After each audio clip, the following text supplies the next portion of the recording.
جو یہ جو سازش جو یہ ڈپلومیٹک سازش اس کی بنیاد بہت سارے لوگوں کو سمجھ نہیں آتی کیونکہ یہاں ان کو بتاتا ہی نہیں ہے کہ کیا چیز تھی. دیکھو ڈپلومیٹک کانٹیکٹ کا اپنا ایک انداز ہوتا ہے. ایک یوں سمجھ لو کہ یہ ڈپلومیسی جو ہے یہ اتنا ہی پرانا پروفیشن ہے جتنا کہ انسانی ڈیولپمنٹ کی تاریخ ہے. کیونکہ ظاہر ہے آپ بغیر ڈپلومیسی کے کسی چیز کو حل نہیں کر سکتے. ڈپلومیسی کہا یہ جاتا ہے کہ پہلی لائن آف ڈیفینس ہوتی ہے, آپ بات کرتے ہیں پھر اس کو مسئلے کو حل کرنے کی کوشش کرتے ہیں. اس کے طریقے بنے ہیں آہستہ آہستہ. مثلا جیسے اس میں شروع سے جو ہے وہ ڈیولپ دنیا میں جو ڈپلومیسی کی زبان ہوا کرتی تھی وہ فرینچ ہوتی تھی. تو لہذا مختلف جو الفاظ ہیں جو ڈپلومیسی کو ایکسپلین کرتے ہیں وہ فرینچ میں ہیں. جس طرح آپ سنتے ہو گے نا, جیسے ہم بار بار کہہ رہے ہیں کہ ڈیمارش دیا گیا تھا یا نوٹ وربال ہوتا ہے جو دیا جاتا ہے. یہ فرینچ فرسٹ ورلڈ وار کے بعد یہ ہوا کہ جب ٹریٹی آف ورسائز ہوئی تو ٹریٹی آف ورسائز میں جو لکھی گئی ٹریٹی وہ فرینچ میں تھی. تو امریکنوں نے کہا کہ بھائی ہم تو فرینچ نہیں سمجھتے اس کے حساب سے جس حساب سے آپ کرتے ہو, ہمیں وہ چیز لکھ دو جو ہم اپنی زبان میں بھی سمجھ سکیں کسی چیز کو. اس کے بعد سے آہستہ آہستہ آہستہ آہستہ پھر فرینچ جو تھی وہ سیکنڈ لینگویج ہو گئی ڈپلومیسی کی, انگریزی فرسٹ لینگویج ہو گئی. اب مگر ٹرمز وہی ہیں کیونکہ ویسٹرن دنیا جو ہے وہ روایتوں پہ چلتی ہے. تو ڈپلومیسی کی روایت چونکہ وہی ہے تو اس میں مگر ہمیں یہ پروسیس کسی نے سمجھایا نہیں چاہیے. ہم نے بھی کیا کر رکھا ہے کہ فارن آفس کو ایک الگ سے ایک اینٹی بنا کے رکھا ہے. فارن آفس اپنی مرضی سے جو چیز کرے, ہم جو چیز چاہتے ہیں فلٹر کر کے ان کو دے دیتے ہیں تو لوگوں کو پتہ نہیں ہوتا. بہت سارے لوگوں کو یہ نہیں پتا کہ جو دھمکی دی جاتی ہے اس کو کہتے ہیں. یعنی یہ نہیں ہوتا کہ نیشنل اسٹیٹ ایک دوسرے کو دھمکی نہیں دیتی ہے, سافٹ طریقے سے دیتی ہے, ڈپلومیٹک طریقے سے دیتی ہے. اس کے دینے کا طریقہ کچھ اور ہوتا ہے. ایسے نہیں ہوتا جیسے یہاں بتایا گیا ہے کہ جی وہاں سے ایمبیسڈر نے ایک نوٹ بھیج دیا اور اس نوٹ میں یہ کہا گیا تھا کہ ڈینیل لو جو ہے وہ ہمیں یہ دھمکی دے رہا تھا. ایسے نہیں ہوتا. اگر حکومت کو کہیں دھمکی دینی ہوتی ہے کسی چیز کے اوپر, اگر کوئی بات کہنی ہوتی ہے تو اس کے لیے ایک طریقہ ہوتا ہے. اس کو ڈپلومیٹک زبان میں کہتے ہیں نون پیپر. وہ ایک کاغذ پہ لکھ کے لے آتے ہیں, سادے سے کاغذ پہ جو بھی ہو, وہ پیپر تصور نہیں ہوتا. تو جب ان کے پاس ایک سادہ سا طریقہ موجود ہے کہ اگر آپ کو وہ کوئی بری چیز کہنا چاہیں گے تو دے دیں گے نان پیپر. میں چونکہ ڈپلومیٹک سروس پر رہا ہوں مجھے پتا ہے. تو اگر اس طرح کی کوئی بات ہوتی ہے, اگر امریکی حکومت کو یہ ہوتا ہے کہ اس کو پاکستان کو یہ کنوے کرنا تھا کہ عمران خان کی حکومت سے اتنا پریشانی ہے سب چیزیں, وہ نان پیپر دے دیتے.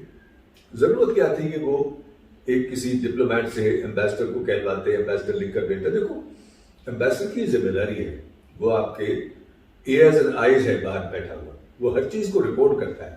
اس کا طریقہ یہ ہوتا ہے کہ وہ کوڈ میں بھیجتا ہے. سائفر جو ہمارے یہاں کہلاتا ہے, اس کی باقاعدہ سائفر بیورو ہوتی ہے. ہم جب فورن سروس میں جاتے ہیں تو 3-4 مہینے کی ٹریننگ کروائی جاتی ہے سائفر میں, مگر سائفر جلدی جلدی بدلتا رہتا ہے. تو لہٰذا سائفر اسسٹنٹ ہوتا ہے آپ کے پاس جو ہر بڑی ایمبیسی میں موجود ہوتا ہے. تو ایمبیسڈر صاحب اس کو بلا کے ڈکٹیشن دیتے ہیں, یعنی اپنے پی اے کو ڈکٹیشن دیں گے, ایک نوٹ بن جائے گا, وہ نوٹ پہ سائفر میں کنورٹ ہوگا. اس کے بعد پھر وہ اسلام آباد کو بھیج دیا جائے گا. ایمبیسڈر عام طور سے کسی اور کو نہیں لکھ سکتا علاوہ فورن سیکرٹری کے. وہ فورن سیکرٹری کو لکھے گا, پھر ڈسٹریبیوشن اس کے حساب سے ہو جاتی ہے کہ جو اس کا کنسرن ڈی جی اس کو دیں گے, ڈسٹرکٹ سیکرٹری کو دیں گے. پھر آگے فورن آفس ڈیسائیڈ کرتا ہے کہ وہ کہاں کہاں جائے گا پیپر, اے بی سی جس کو بھی بھیجنا ہوگا, پھر وہ ان کی ذمہ داری ہوتی ہے. تو اتنا لمبا چوڑا کام کرنے کی ضرورت ہے. ایمبیسڈر تو روٹین میں لکھ رہا ہے. بس جیسے میری پوسٹنگ ہے باہر تو مجھے وہی کہہ دیں گے کہ جو ڈپلومیٹ جو امریکہ کی ڈیموکریٹ پارٹی ہے, اس ڈیموکریٹک پارٹی ہے, اس کا کنونشن ہو رہا ہے تو آپ اس میں چلے جائیے. تو میری ڈیوٹی ہے میں چلا جاؤں گا, میں جا کے تقریریں سنوں گا, واپس آ کر ایک نوٹ بناؤں گا, وہ نوٹ بنا کے سائفر میں کنورٹ کروں گا, اس کو میں بھیج دوں گا اسلام آباد اس کو دیکھ لے گا. اتنی سی بات ہے. اخباروں میں بھی رپورٹ ہو جائے گا, مگر میں حساب سے بھیج دوں گا کیونکہ میں نے سائڈ لائنس پہ کچھ اور لوگوں سے بھی بات کی ہوگی. تو میں یہ بتا دوں گا کہ بھائی ڈیموکریٹک پارٹی اس سال یہ سوچ رہی ہے یا ریپبلکن پارٹی اس سال یہ سوچ رہی ہے, یہ چیز میں بتا دوں گا, بات ختم ہو جائے گی. اس پہ سازش کہاں سے آ گئی؟ میں تو بڑا حیران ہوں اس بات کو. میرا خیال یہ ہے کہ وہ جو بھی نوٹ نکال جو بھی چیز آئی تھی وہاں سے, اس کو انگریزی میں ایک لفظ ہے اس کو کہتے ہیں سیکسڈ اپ, اس کو ابھارنا, اس کو ابھارا گیا ہے. میرا خیال یہ ہے کہ شاید اس میں جس قسم کی زبان استعمال کی گئی ہے وہ شاید معید یوسف کی تھی، اور معید یوسف کو اس کی قیمت دینی پڑی۔ جتنی خاموشی سے وہ آیا تھا اتنی خاموشی سے وہ چلا گیا، اور جس کو ہمارے انگریزی میں کہتے ہیں نا کہ ان ویکٹ ان سن، یعنی اس کی جانے پہ نہ کوئی رویا نہ کسی نے فریاد کی۔ معید یوسف نے شاید وہ اس کو بڑا چڑھا کر بیان کیا تھا، کیونکہ دیکھو اسد مجید کا کوئی قصور نہیں تھا، اسد مجید نے تو رپورٹ کر دیا۔ اسد مجید ایک بہت اچھا افسر مانا جاتا ہے، جاپان میں سفیر تھا، جاپان سے وہ پھر امریکہ گیا تھا، اس کے بعد اس کو یورپین یونین لگا دیا۔ یہ بہت اچھی کریئر پروگریشن ہوتی ہے کسی افسر کی کہ وہ اچھے اسٹیشن پہ جائے اور بڑی جگہوں پر نمائندگی کرے۔ تو جو برسلز میں جو پاکستان کی نمائندگی ہے وہ کوئی چھوٹی نمائندگی نہیں ہوتی، اس لیے کہ برسلز میں یورپین یونین کے دفتر ہے، وہ اتنا ہی اہم ہے جتنا کہ کوئی دوسرا ملک ہو سکتا ہے۔ تو اسد مجید کا کریئر پروگریشن کی کہ جاپان جو کہ پاکستان کے لحاظ سے بہت اہم ہے، کیونکہ تیسری بڑی جو فورن انویسٹمنٹ ہوتی ہے پاکستان کو وہ جائکا کرتا ہے، کیونکہ جاپانی ایک سلسلہ ہے، وہ پیسے دیتے ہیں۔ اس کے بعد جو ہے وہ یورپین یونین آپ کی مدد کرتی ہے، اسی طرح سے امریکہ آپ کی مدد کرتا ہے ایٹسٹرا۔ یہ وہ ملک ہے کہ جہاں سے آپ کے اکنامک مفادات بھی ہیں۔ تو جاپان سے وہ امریکہ گیا، امریکہ سے وہ 3 سال پورے کر کے اور اس کو بھی یورپین یونین لگا دیا۔ تو اگر اس کا کوئی قصور ہوتا تو اس کو تو وہ جانے بھی نہیں دیتے، مگر وہ چلا گیا برسلز، اس کا مطلب ہے اس کا قصور نہیں تھا، کسی نے وہ بڑھا چڑھا کے بیان کی گئی، اس میں بیان کیا تھا اس نے اس کو، اور وہ چیز واضح ہو گئی۔ اب اس میں دیکھو اسد مجید کو تو کسی نے کچھ نہیں کہا، شاہ محمود قریشی کو کچھ کہہ نہیں سکتا تھا، وہ سیاستدان ہے، وہ تو کسی بھی صورت سے نکل سکتا ہے۔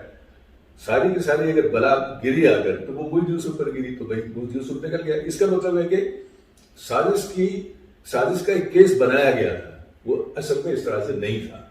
لہٰذا آپ دیکھو کہ پھر اس میں مختلف اس کے جو ہے وہ اس ایکسپلینیشن آتی رہی ہیں۔ عمران خان نے پچھلے دنوں یہ بھی کہہ دیا تھا کہ وہ تو شاید جی مجھے تو اکتوبر سے پتا تھا، تو اگر اکتوبر سے پتا تھا تو پھر مارچ میں تو سازش نہیں ہوئی۔ تو یعنی اس کی وجہ یہ کہ چونکہ ہم ڈپلومیٹک طریقہ کار کو سمجھتے نہیں ہیں، لہذا اس کی وجہ سے یہ غلط فہمی ہو جاتی ہے۔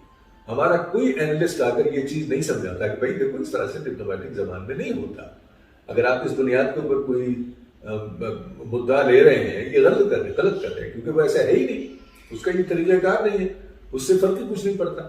اس کا اثر یہ ضرور ہوا پروپیگنڈا میں کہ بائیڈن آپ کو فون نہیں کر سکا نئی حکومت کو، بلنکن سے اس نے فون کرایا، کیونکہ آپ نے پروپیگنڈا کا اتنی دھول اڑا دی تھی کہ پھر وہ مشکل کھڑی ہو جاتی، کیونکہ اگر وہ اس کو کرتا، حالانکہ یہ غلط ہے۔ اگر بائیڈن آپ کو فون نہیں کر رہا تھا تو بائیڈن آپ کی صورتحال بہت اچھی طرح سے جانتا ہے، اس نے یہ دیکھ لیا کہ بھائی کس سے اس کو کس طرح سے بات کرنی ہے۔ مگر اب اس وقت اگر وہ ریگولرلی چاہتا بھی کہ وہ مبارکباد دے دیتا تو آپ نے اتنی دور اڑائی کہ وہ نئی حکومت کو مبارکباد کا بھی فون نہیں کر سکا۔ یہ جب پروپیگنڈا کی آپ دھول اڑاتے ہیں اس میں پھر قومی مفاد کو نقصان پہنچتا ہے۔ یہ ہم نہیں دیکھتے اس چیز کو، نہ کوئی اس چیز کو ایکسپلین کرتا ہے، اس وجہ سے زیادہ دشواری ہوتی ہے۔ سازش کوئی بھی نہیں تھی، سازش اختراع کی گئی تھی، اس کی بنائی گئی تھی سازش، اس میں کوئی کانٹینٹ وغیرہ نہیں تھا، مگر اس کی دھول اتنی اڑائی گئی کہ مجبوراً وائٹ ہاؤس کو کہنا پڑا، کیونکہ دنیا تو چھوٹی ہو گئی ہے، وہ بھی اس کو کہنا پڑا کہ بھائی ہمارا ایسا کوئی اس میں لینا دینا نہیں تھا۔